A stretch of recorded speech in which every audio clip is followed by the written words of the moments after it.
સુરત જિલ્લામાં અતિ ભારે વરસાદની આગાહી, આવતીકાલે રેડ એલર્ટ, વહીવટીતંત્ર હાઈ એલર્ટ પર। હવામાન વિભાગ દ્વારા સુરત જિલ્લામાં આવતીકાલે અતિ ભારે વરસાદની આગાહી કરવામાં આવતા સમગ્ર જિલ્લામાં રેડ એલર્ટ જાહેર કરવામાં આવ્યું છે। સંભવિત પૂર, જળબંબાકાર અને નીચાણવાળા વિસ્તારોમાં પાણી ભરાવાની સ્થિતિને ધ્યાનમાં રાખીને જિલ્લા વહીવટીતંત્ર સંપૂર્ણ સજ્જ બન્યું છે। જિલ્લા કલેક્ટરે નાગરિકોને અનિવાર્ય કામ સિવાય ઘરની બહાર ન નીકળવા, નદી નાળા કાંઠાના વિસ્તારો અને નીચાણવાળા સ્થળોથી દૂર રહેવા અપીલ કરી છે। ભારે વરસાદ દરમિયાન રસ્તાઓ પર પાણી ભરાવા, વૃક્ષો ધરાશાયી થવા તેમજ વીજ પુરવઠો ખોરવવાની સંભાવના હોવાથી વાહન ચાલકોને પણ સાવચેતી રાખવા સૂચના આપવામાં આવી છે। સંભવિત આપત્તિની સ્થિતિને પહોંચી વળવા માટે fire brigade, police, municipal corporation, આરોગ્ય વિભાગ અને ડિઝાસ્ટર મેનેજમેન્ટની ટીમોને હાઈ એલર્ટ પર રાખવામાં આવી છે। જરૂરિયાત મુજબ રાહત અને બચાવ કામગીરી માટે બોટ, જરૂરી સાધનો અને કર્મચારીઓને પણ તૈયાર રાખવામાં આવ્યા છે। જિલ્લા તંત્રએ નાગરિકોને અફવાઓથી દૂર રહી માત્ર સરકારી અને અધિકૃત માધ્યમો દ્વારા જાહેર કરવામાં આવતી સૂચનાઓનું જ પાલન કરવા અનુરોધ કર્યો છે। વીજળીના કડાકા ભડાકા દરમિયાન ખુલ્લા મેદાનોમાં ન જવા, વૃક્ષોની નીચે આશરો ન લેવા તેમજ પાણી ભરાયેલા રસ્તાઓ પરથી પસાર થવાનું ટાળવા પણ અપીલ કરી છે। જિલ્લા કલેક્ટરે જણાવ્યું છે કે સમગ્ર પરિસ્થિતિ પર સતત નજર રાખવામાં આવી રહી છે અને જરૂરિયાત મુજબ તાત્કાલિક પગલાં ભરવામાં આવશે। તમામ સંબંધિત વિભાગોને 24 કલાક કાર્યરત રહી કોઈપણ ઇમરજન્સી સ્થિતિમાં ત્વરિત કાર્યવાહી કરવા સૂચના આપવામાં આવી છે। નાગરિકોને સતર્ક રહેવા અને તંત્રને સંપૂर्ण સહયોગ આપવા પણ અપીલ કરવામાં આવી છે।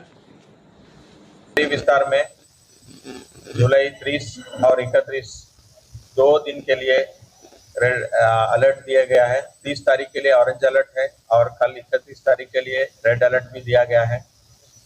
पश्चिम बंगाल की साइड से जो डीप डिप्रेशन की वजह से अभी एक नया सिस्टम जो मूव हो रहा है, वो सिस्टम के अंदर यहाँ पे भारी मात्रा में पवन और बरसात पड़ने की संभावना है, तो उसकी पूरी तैयारी में सूरत महानगर पालिका की टीम खड़ी है।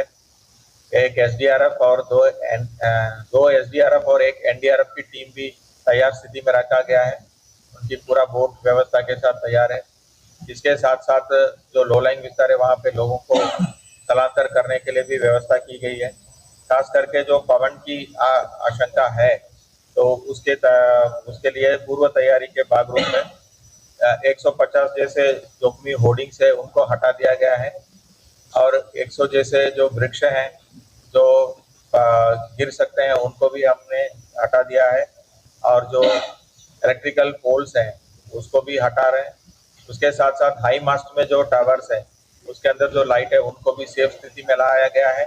बीआरटीएस सिटी बस की रूट का भी मॉनिटरिंग किया जा रहा है और जो भी अलग तैयारी है स्टेट इमरजेंसी कंट्रोल के साथ एडिशनल एनडीआरएफ, एसडीआरएफ टीम्स मंगाने के लिए भी बातचीत हो गया है और स्टेट गवर्नमेंट भी सपोर्ट करने की स्थिति में तैयारी में है।